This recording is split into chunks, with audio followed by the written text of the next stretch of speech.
Season 2 of the Pat and JT podcast. Oh man, I'm here at last. The best time, always gonna be the best. Come on! Exclusively on the Hurrdat Media Network. Gone 1 week.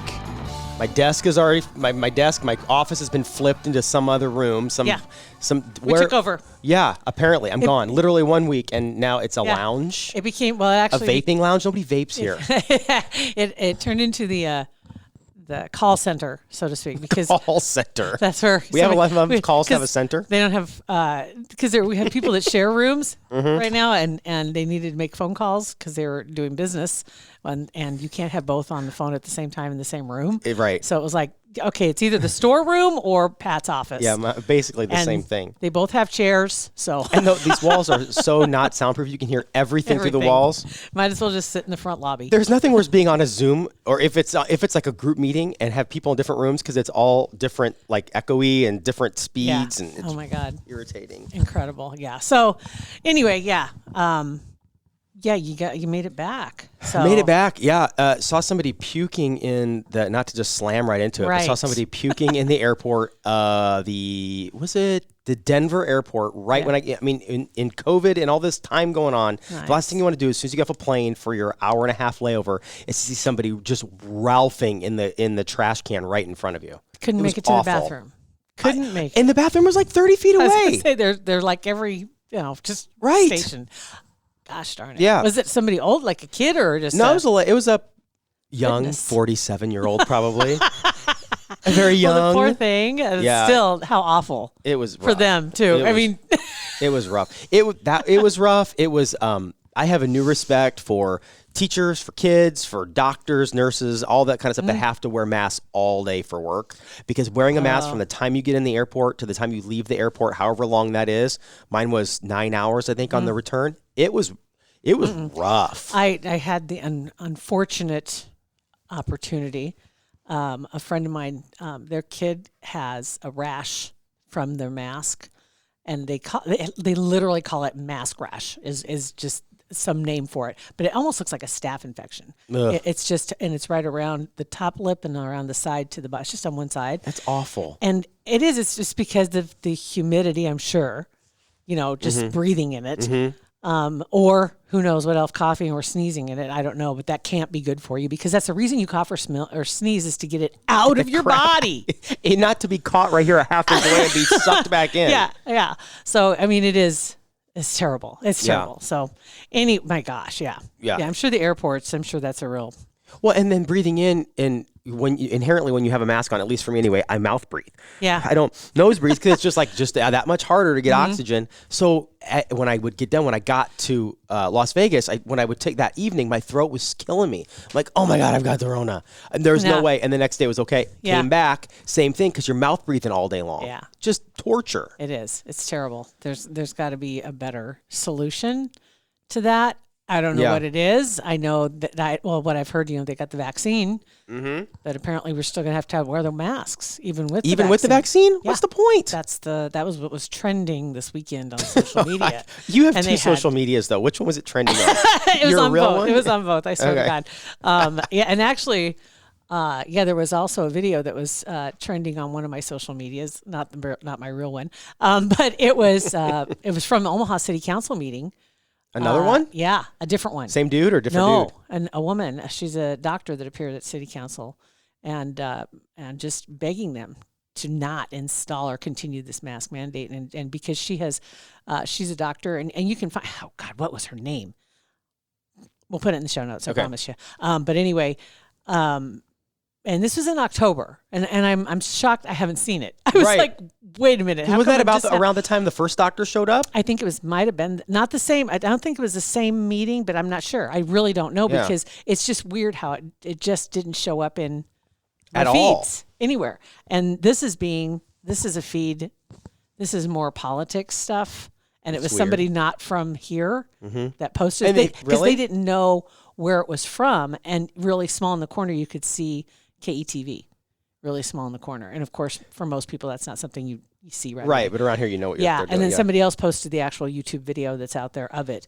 But it was just fascinating. She's not I think she's here. I think she's probably been on some radio shows too, talking about, but that's her history is honestly, in investigating and experimenting and working with masking and for various things. And she explains her whole history and when she graduated medical school in 1980 to now, what else she's been doing in the military for 20 years and all this other stuff. It's just like, okay, she knows her stuff and she's horrified, just horrified. And so, but it's like, but people want another solution.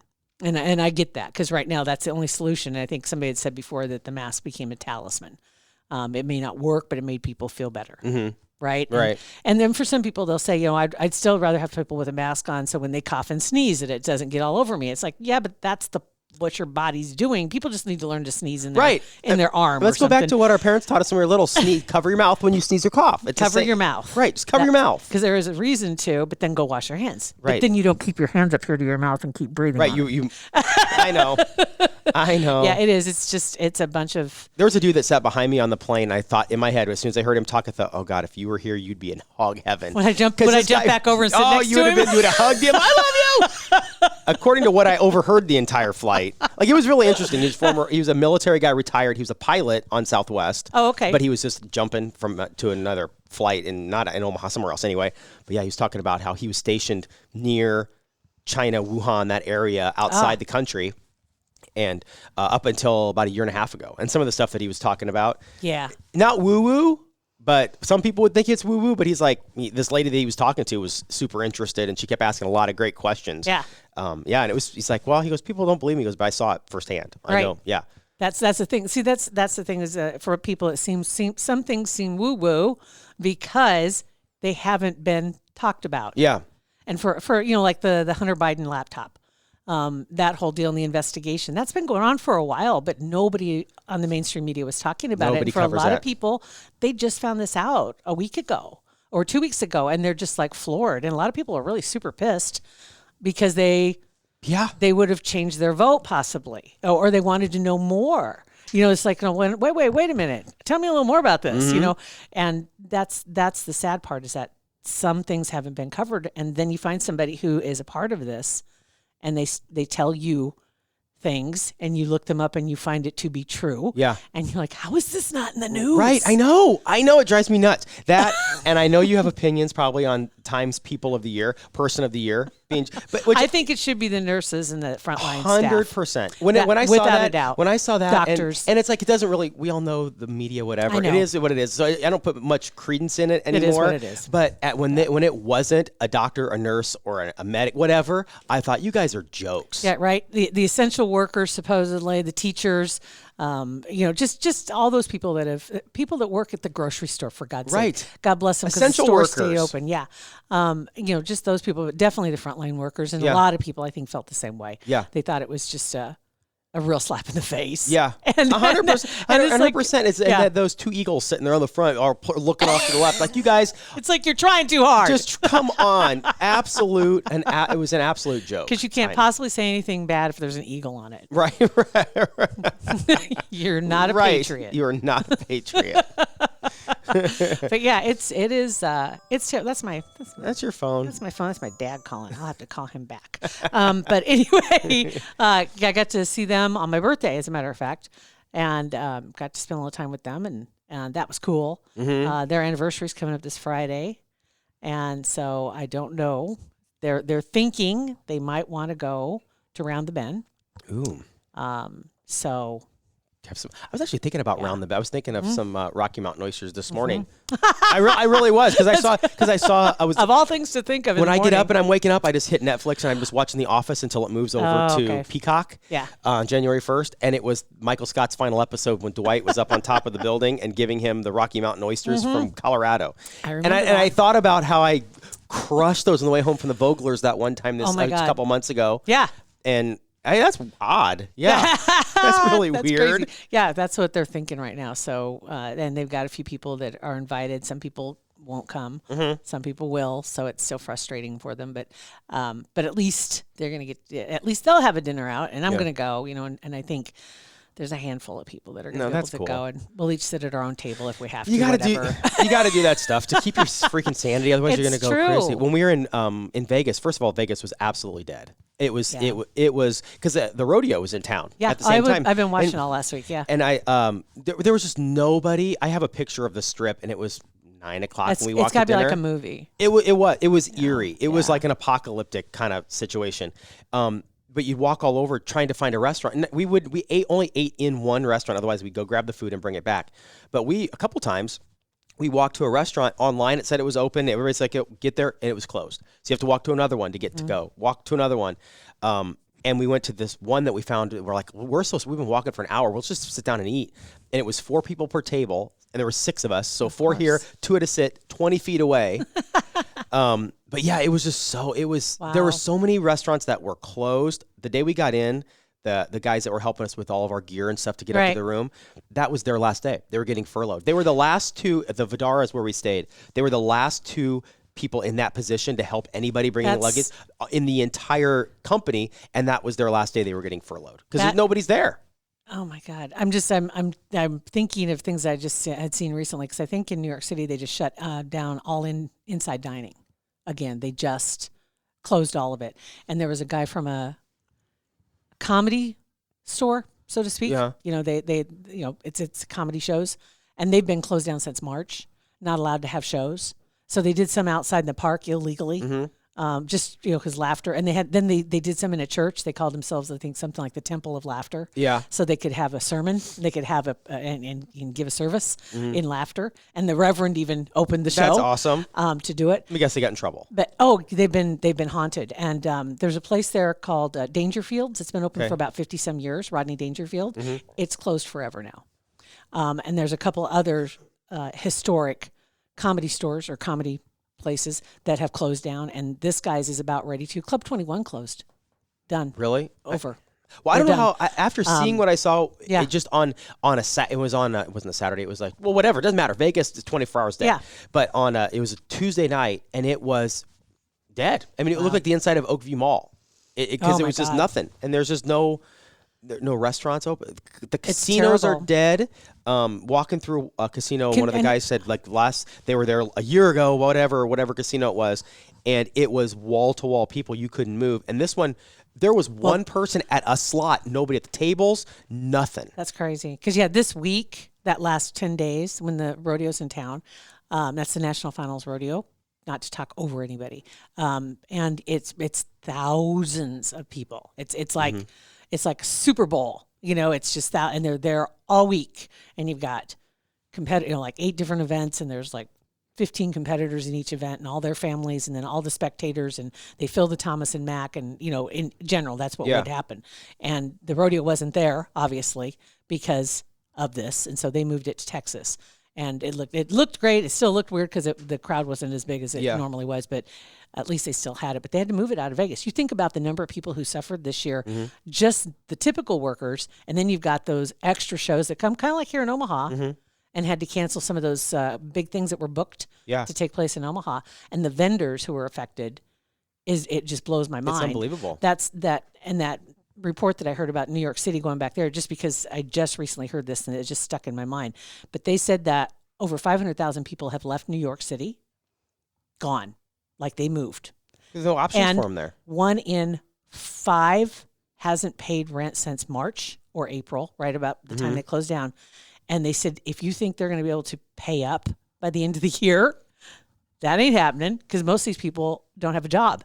Yeah, But they're still living in their apartments. Let alone pay arrears, pay $12,000, $15,000 in what they owe. Right. That's not going to happen. Not going to happen. And you start thinking about those kind of numbers and then seeing what's going on like Broadway. That's not going to happen. People can't sing, they can't perform. They can't, they took away all that stuff. And it doesn't make any sense because then you turn right around and you've got people, walking right next to each other at Walmart. Yeah. And that's open. And that's fine. And that's open in New York City too. Yeah. And so that's the thing where the frustration because of it doesn't make any sense in what's closed and what's not. It doesn't make any sense. And hearing those numbers, those statistics, that's where I was like, what? 500,000? Well, there's 8 million in New York City? That sounds about right. Give or take a couple million. Right, but still, that's a big number. Just say 5 million, 7 million, 12 million. We'll do the research. I'll insert the right number. Thank you. Yeah. But they did say that booking a U-Haul is like a 2 or 3 month wait. Right. I heard that out of California too. There you go. Yep. Yeah. Yep. So Good luck regardless, getting out. it's busy. Uh-huh. So we are very fortunate in this part of the country. I know that even though it is frustrating on some level, it's not near what it is in some other states. Yeah. And some other cities. And so, but everybody trying to take care of each other. I think most people want to do the right thing. It's just most people don't want to be mandated. Yeah. Well, when we were walking in through a lobby, I don't remember what hotel it was, but it was one close to Vidara, and walked in, and one of the guys there, because every casino has its own like scent, its own aroma to draw people in and to calm them down. Right. And one of the guys we're with loves that. Like he wants to smell the hotels. Like, okay. Well, they pump oxygen. You ever been to an oxygen bar? Mm-hmm. That they have them Yes. in all the hotels there, and you can pick your scent or flavor or Yes. whatever you want to call it, because it is almost a flavor. Because without your nose, you can't taste anything. Right. But yeah, every one of them they pump that in there. Most people know that, but there are different aromas that are more right. And Yeah. there was one specific one that he loved and wanted to walk in. It was right next to the Vidara, so we walked in, and he literally pulled his mask down for like a pull down to smell, and instantly the lady that was sitting there goes, "Sir, full face." Whoa. And he like, You know- whoa, and so he put his mask back up. It's like, dude. I saw a video. It was in Las Vegas, and they had literally had video watching people, and there was somebody sitting there watching people as they came through the concourse. No, it doesn't surprise me. And they were alerted to stop people, like they'd get signaled, and I'm like, okay, that's Oh yeah, I saw creepy. it firsthand. She was right there. She was just watching people walk in. I didn't know that's why she was there. That's but her now, job. Now that's what she was doing. And as soon as the nose went Yep. down, boom, that was it. It's like, okay, well, we're out. We can go and you're we'll go breathing in. Right. I'm not leaving anything. I'm taking. I'm taking it with me. I'm taking. Taking it with me. Oh my goodness. Well, regardless, I'm glad you're back in Nebraska. I'm glad to be back. And happy birthday. Thank you. Happy birthday to you yesterday Thank you. too. I appreciate that. So, yeah. So, So I guess, now it's time to go put my curtains back up in my office. You guys took down. oh, I love those Star Wars ones. I kind of like the new one. I don't like them at all. Those are terrible. You like the recliner though, right? I do love that. Okay. Yeah, I do. Pat and JT Podcast, a Hurrdat Media Production.